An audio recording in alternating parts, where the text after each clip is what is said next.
Good morning, everybody. Hey, welcome to Thursday, Job Day, Unemployment Day, as April 9th, as we get ready to start today. And looking forward to our conversation with Dave. We've had a couple of good days here in the marketplace.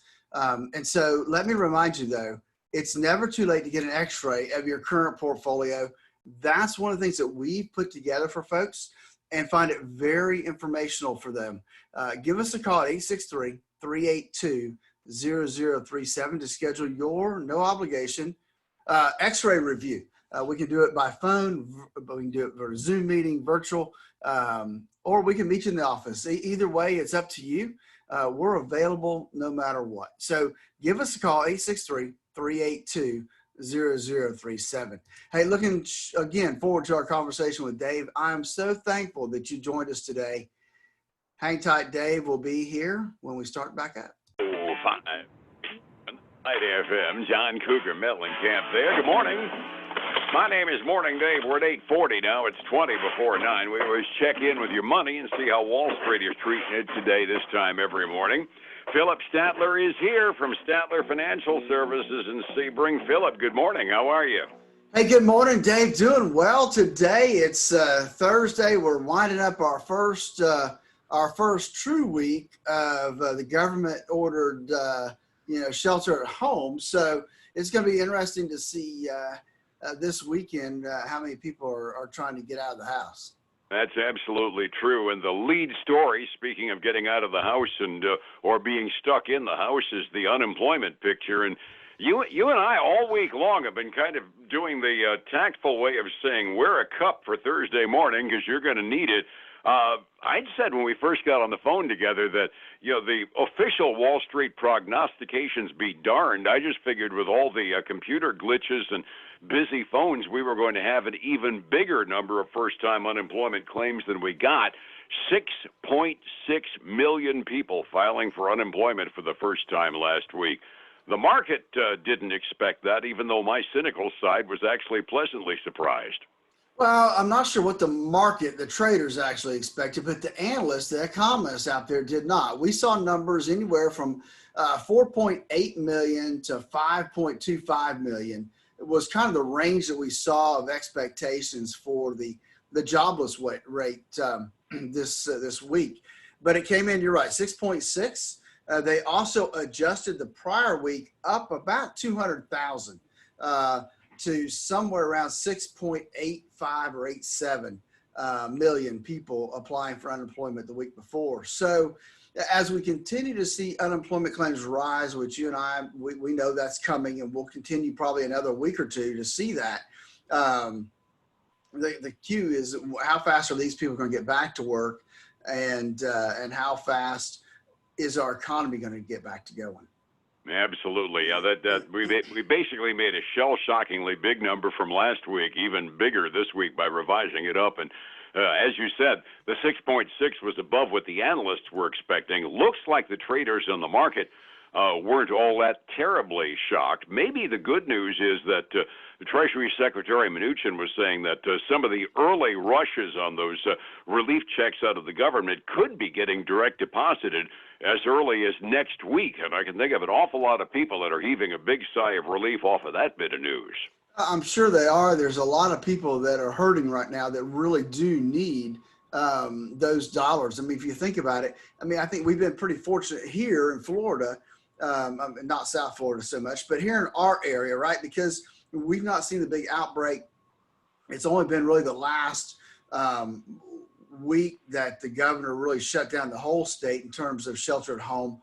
But you look at the guys in the Northeast, those guys have been sheltering in place. I got a friend up there, a buddy up there, a month now that literally, I think he told me he's been out of his house twice.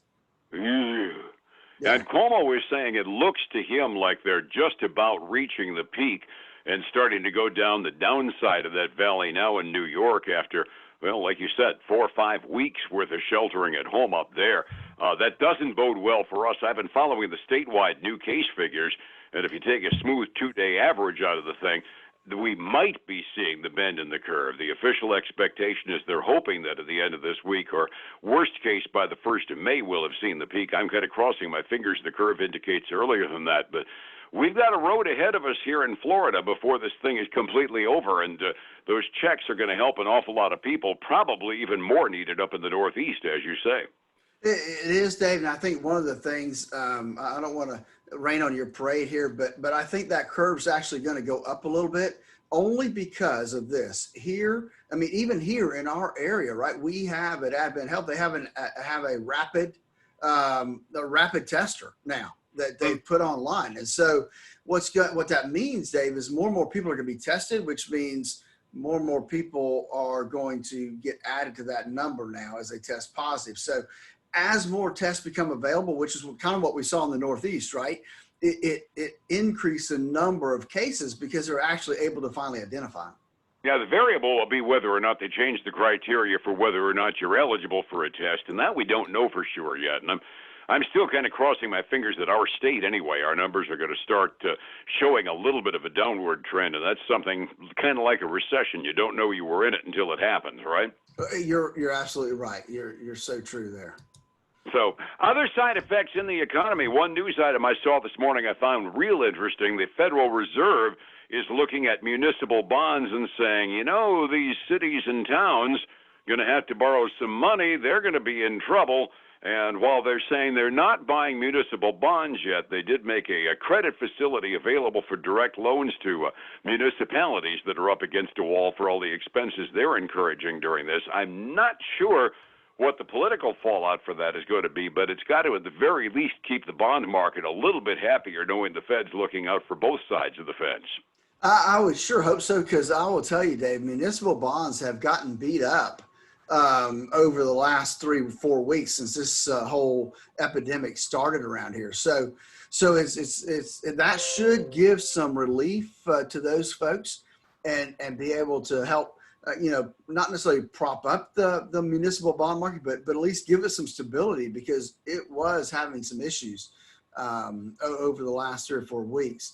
The other thing that I saw is a lot of stock price cuts when it comes to the banking industry. It's like almost every single regional bank, the price target is getting lowered by about 20 to 25%.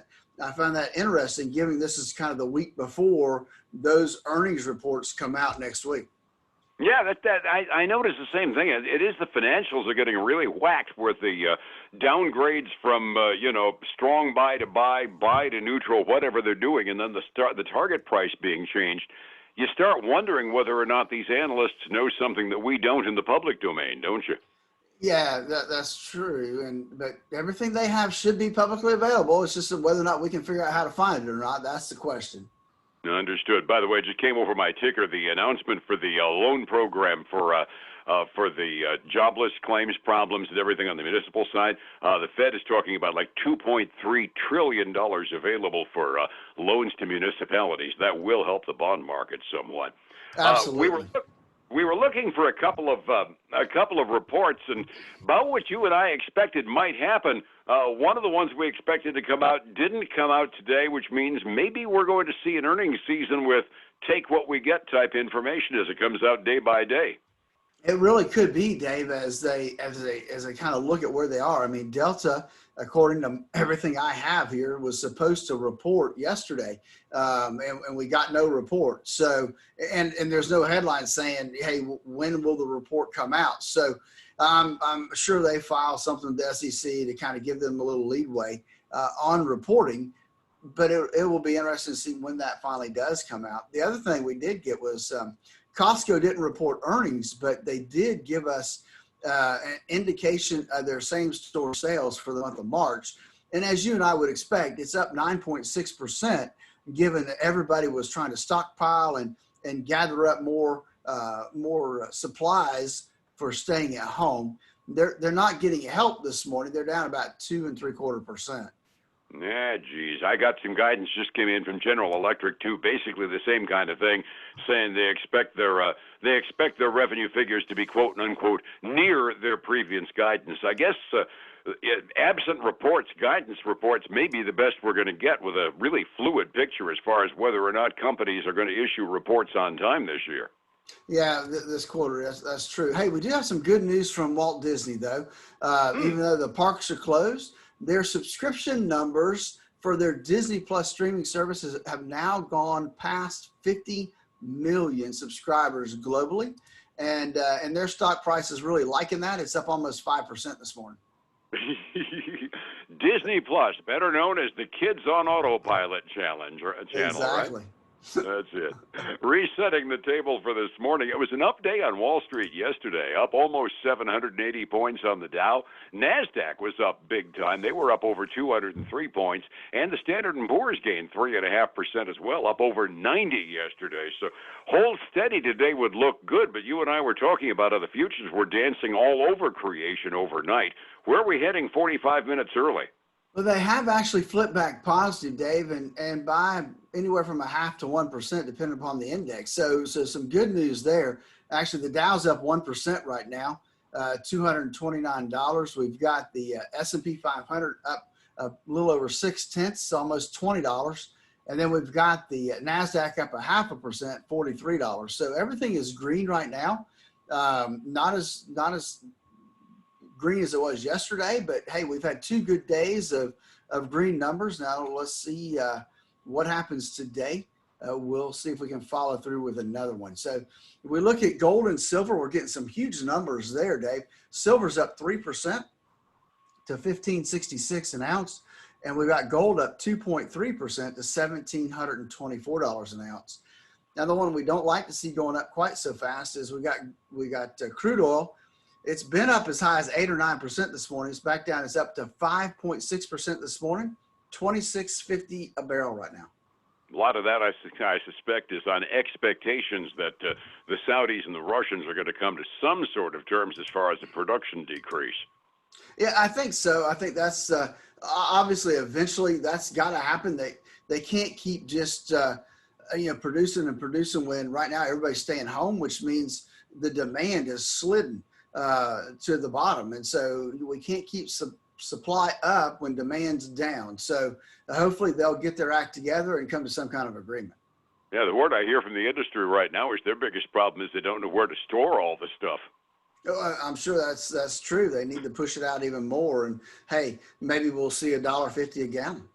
Yeah, they're running out of tanks. That's an interesting problem to have. World markets were mixed in the Asian rim overnight. Hong Kong was up substantially. Japan was off by a tinge. Europe is kind of following our optimism all of a sudden. Their indexes are showing generally up in Great Britain and Germany this morning, halfway through their day. Phillip, the weird gyrations of the market pretty much underscore that safety counts for an awful lot. Good idea to get a hold of a professional that can help you read how much safety you have in your portfolio. How do I make contact with you during social distancing time? Hey, give us a call at 863-382-0037. Hey, if nothing else, schedule a 15 or 20-minute phone call with us or a Zoom meeting, whichever is most comfortable with, that we can look and see if we can walk you through our financial x-ray to see how much risk you have in your portfolio. Don't let this bounce in the markets lull you to sleep thinking that, hey, this is the way it's going to be and we're going to bounce back. That's not always the case. We need to know how much risk we have. So give us a call at 863-382-0037. Join us every weekend for the Statler Financial radio show. This weekend, we have a special guest from the Johns Hopkins Medical University. So catch us at 6 a.m. or noon on Saturday, 10 a.m. Sunday mornings on News Talk 7:30 a.m. All righty. I look forward to that. And tomorrow morning here on Light FM. Phillip, thank you so much. We'll catch you then. All right, man. You have a great day, and I look forward to seeing you. Thank you very much. It's 105.7 Light FM and Statler Financial Services. Phillip Statler. Remember, folks, again, I really want to let you know how much I appreciate you joining us today. And hey, if you're listening to this on Facebook, thank you for listening. Hey, like our page, share it with your friends and family. We really would like to get up to about 1,000 people that like our page, and you can help us do that. Thanks, and I hope you will join us this weekend for our radio show as we have the doctor from Johns Hopkins on. It'll be a great interview with her, and look forward to speaking to you again tomorrow as we talk to Dave. Have a great one. I'll talk to you tomorrow. Bye now.